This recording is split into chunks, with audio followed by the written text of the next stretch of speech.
¿Has sentido alguna vez que el placer que tanto anhelas, ese instante efímero de satisfacción, se desvanece antes de que puedas siquiera sostenerlo? Como arena entre los dedos, cada goce experimentado parece ser reemplazado por otro deseo más profundo. Una búsqueda incesante que nunca encuentra su fin. Esta sensación de vacío no es casualidad. Es un llamado del inconsciente que nos susurra que quizás estamos mirando en la dirección equivocada. Desde tiempos inmemoriales, el ser humano ha perseguido el placer como si en él encontrara la clave de la felicidad. Pero, ¿y si este placer no fuera más que una ilusión? En nuestra sociedad moderna, estamos programados para creer que más es mejor. Más dinero, más reconocimiento, más estímulos, más experiencias. Pero en esta incesante acumulación, olvidamos que la satisfacción genuina no se encuentra en la posesión, sino en la integración de nuestra propia psique. Carl Jung nos enseñó que nuestra mente no es un ente simple ni uniforme, sino un vasto océano de capas superpuestas, donde residen fuerzas arquetípicas que moldean nuestra psique sin que siquiera seamos conscientes de ello. Entre estos arquetipos, encontramos al hedonista, esa figura interna que, impulsada por un deseo insaciable, busca constantemente la gratificación inmediata, evitando a toda costa la introspección, el silencio y el vacío. Pero, ¿qué es realmente este vacío del que huimos? Es la sombra, esa parte oculta de nosotros mismos donde se encuentran nuestros miedos más profundos, nuestros traumas no resueltos, las preguntas existenciales que preferimos ignorar. El hedonista dentro de nosotros no solo ansía placer, sino que lo utiliza como un mecanismo de evasión. Cada experiencia placentera se convierte en una distracción momentánea que nos impide mirar hacia adentro. Pero el problema es que el placer es efímero por naturaleza, y aquí es donde la cinta hedónica entra en juego. Este fenómeno psicológico, ampliamente estudiado en la neurociencia moderna, nos mantiene atrapados en un ciclo interminable de deseo y decepción. Sin importar cuántos logros alcancemos, cuánto dinero ganemos, cuántos placeres experimentemos, nuestra satisfacción nunca es duradera. Siempre queremos más. Siempre sentimos que algo nos falta. Siglos antes de que Jung explorara estas profundidades de la mente, Platón ya había reflexionado sobre esta trampa mental. Para él, el placer no era más que una sombra ilusoria, una versión distorsionada y superficial de la verdadera realización. En su alegoría de la caverna, describe a los prisioneros encadenados dentro de una cueva, observando solo sombras proyectadas en la pared, creyendo que esas sombras son la realidad. De la misma manera, nosotros perseguimos el placer como si fuera el fin último, sin darnos cuenta de que no es más que un reflejo distorsionado de aquello que realmente anhelamos, la conexión con nuestro yo superior, con algo trascendente que nos otorgue significado. Pero si el placer no es la respuesta, ¿por qué seguimos persiguiéndolo con tanta desesperación? La respuesta yace en nuestra biología. En el centro de esta ecuación se encuentra la dopamina, el neurotransmisor del deseo. A diferencia de la serotonina, que está relacionada con la paz y la satisfacción duradera, la dopamina no nos da felicidad, sino anticipación. Nos impulsa a actuar, a buscar, a querer más. Cada vez que deseamos algo, un nuevo teléfono, un ascenso laboral, una relación amorosa, nuestro cerebro libera dopamina, generando una intensa sensación de motivación y emoción. Pero en cuanto conseguimos lo que queremos, los niveles de dopamina caen en picada, dejándonos con una sensación de vacío, muchas veces, con la necesidad de encontrar otro objeto de deseo para llenar ese espacio. Es un espejismo, un truco biológico diseñado para mantenernos en movimiento, para garantizar nuestra supervivencia como especie. En tiempos ancestrales, cuando la vida era una lucha constante por la comida y la seguridad, este mecanismo tenía sentido. Nos motivaba a buscar alimento, a innovar, a evolucionar. Pero en el mundo moderno, donde el placer se ha convertido en una mercancía masificada y de fácil acceso, esta misma programación nos ha vuelto prisioneros de un ciclo interminable de insatisfacción. Las redes sociales, el marketing y la cultura del consumo han aprendido a explotar esta vulnerabilidad humana a su favor. Nos bombardean con imágenes y mensajes diseñados para activar nuestro sistema de recompensa, para hacernos desear más y más. Si compras esto, serás feliz. Si consigues esto otro, tu vida estará completa. Pero la promesa nunca se cumple. Tan pronto como obtenemos lo que queremos, la euforia se desvanece y regresamos al mismo punto de partida. Es un juego perverso, donde el objetivo no es alcanzar la saciedad, sino perpetuar el deseo. Jean Baudrillard, filósofo contemporáneo, advertía que vivimos en una sociedad de simulacros, donde las imágenes, los símbolos y las promesas de felicidad son más importantes que la realidad misma. Nos han enseñado a buscar el placer en productos, en experiencias superficiales, en validaciones externas, sin darnos cuenta de que todo esto no es más que una distracción de la pregunta fundamental: ¿qué nos haría realmente sentir plenos? El problema, entonces, no es el placer en sí mismo. No se trata de demonizarlo ni de rechazarlo, sino de comprender su lugar en nuestra vida.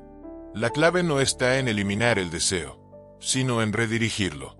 Como decía Aristóteles, la verdadera felicidad no se encuentra en el placer momentáneo, sino en la eudaimonía, el florecimiento humano a través del propósito, la virtud y la sabiduría.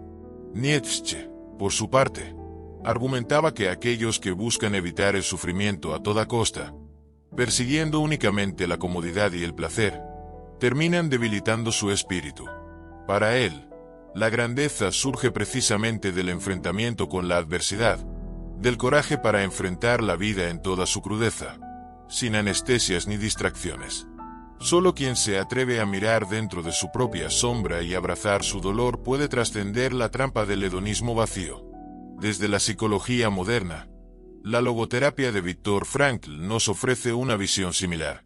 Frankl, sobreviviente del Holocausto, descubrió que aquellos que lograban encontrar un propósito en medio del sufrimiento eran los que mejor resistían la desesperación. Para él, la búsqueda del sentido es lo que realmente nos sostiene, no la búsqueda del placer. Aquí es donde surge la pregunta más importante. Si el placer es un espejismo y la satisfacción duradera se encuentra en el propósito, ¿cómo podemos escapar del ciclo de insatisfacción? La respuesta no está en reprimir nuestros deseos, sino en transformar nuestra relación con ellos. La filosofía oriental, por ejemplo, nos enseña la práctica del desapego y la atención plena, en lugar de buscar la felicidad en el futuro. Cuando tenga esto, seré feliz. Nos invita a encontrar satisfacción en el presente, en el simple hecho de existir, sin necesidad de que algo externo nos complete.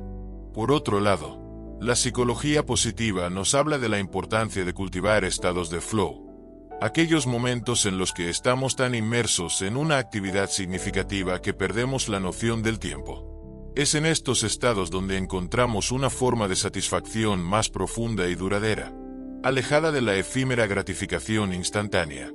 Este ciclo de insatisfacción perpetua no es un accidente.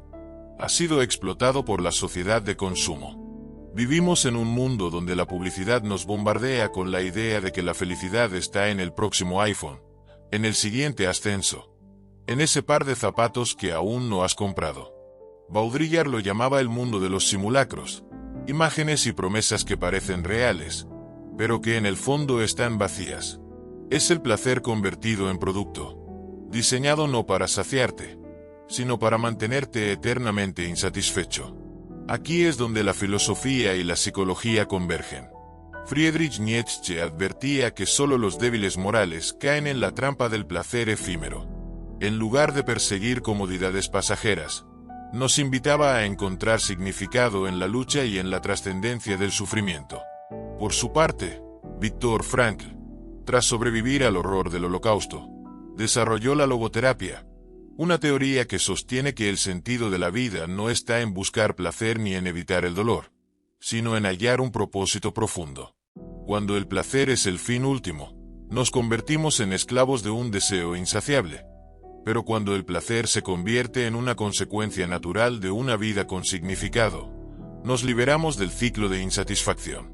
Aristóteles hablaba de la eudaimonía, Un concepto que va más allá del placer momentáneo y se enfoca en el florecimiento humano. Para él, la verdadera felicidad surge de vivir de acuerdo con la virtud, cultivando el carácter, la sabiduría y la justicia. Esta idea ha sido validada por la psicología moderna a través del concepto de flow, desarrollado por Mihaly, quien demostró que los momentos de mayor satisfacción no ocurren cuando buscamos placer, sino cuando estamos completamente inmersos en una actividad significativa. Pero si el placer es una ilusión, ¿cómo podemos escapar de este ciclo interminable? Schopenhauer nos ofrece una respuesta radical: la renuncia.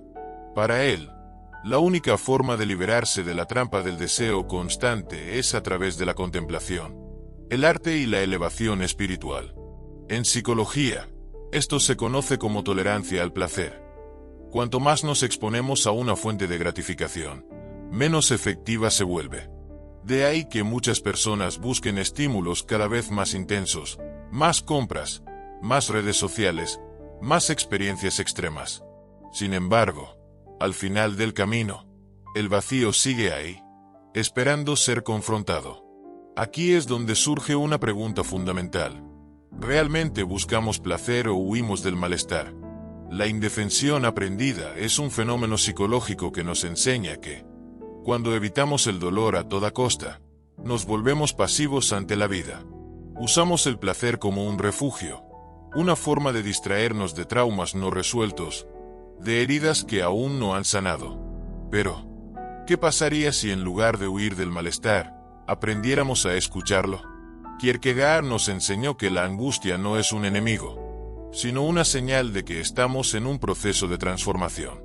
Es en esos momentos de incomodidad donde realmente crecemos, donde nos enfrentamos a nuestra sombra y encontramos nuestra verdadera esencia. La psicología moderna respalda esta idea.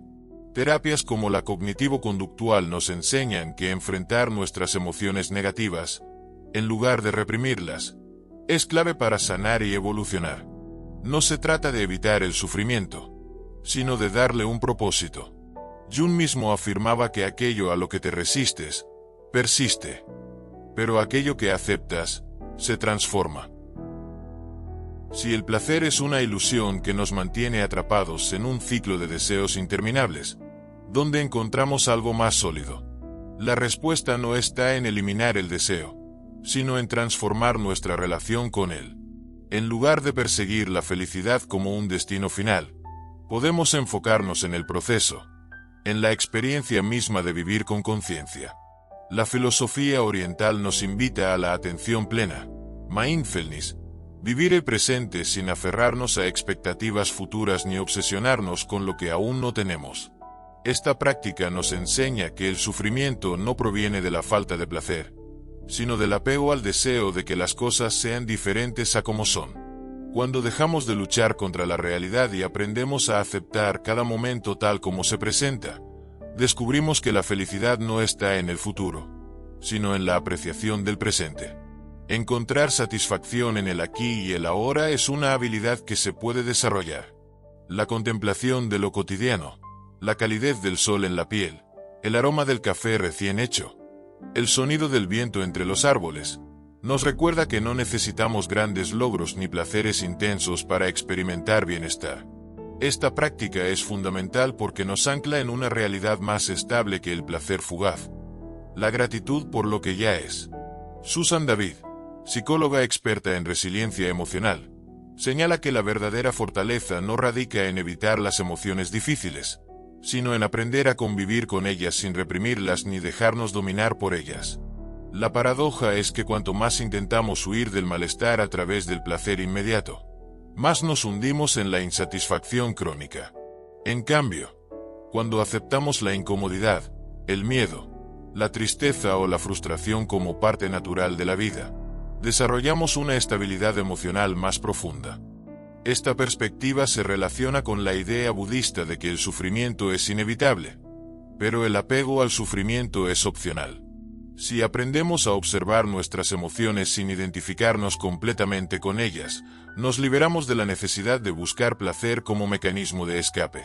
La clave no es evitar el dolor, sino darle un significado. Pero hay algo más. El sentido de propósito. Numerosos estudios en psicología positiva han demostrado que las personas que dirigen su energía hacia algo más grande que ellas mismas, ya sea el servicio a los demás, la creatividad, la exploración intelectual o el crecimiento personal, experimentan una satisfacción mucho más profunda y duradera que aquellas que solo buscan placer. Este principio se refleja en la teoría de la autorrealización de Abraham Maslow, donde la cima de la experiencia humana no es el placer, sino la búsqueda de significado. Aquellos que dedican su tiempo y esfuerzo a mejorar la vida de los demás, a contribuir al mundo de alguna manera, a crear algo valioso, descubren que la felicidad no es algo que se persigue, sino algo que surge como consecuencia de una vida con propósito. El placer es efímero, pero el impacto que dejamos en el mundo trasciende el momento.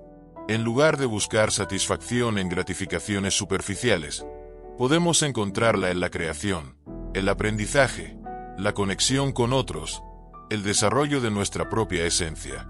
Al final, no se trata de negar el placer, sino de equilibrarlo con algo más grande, más sólido y más significativo. Así que, la próxima vez que te encuentres persiguiendo un placer fugaz, pregúntate, ¿es esto lo que realmente busco? ¿O es solo una distracción de algo más profundo? La vida es intrínsecamente imperfecta, y aceptar esa imperfección es el primer paso hacia la verdadera libertad. En lugar de luchar contra el hecho de que nunca estamos completamente satisfechos, podemos abrazarlo como parte de nuestra humanidad. Después de todo, es este vacío el que nos impulsa a crecer, a trascender y a buscar una vida verdaderamente significativa.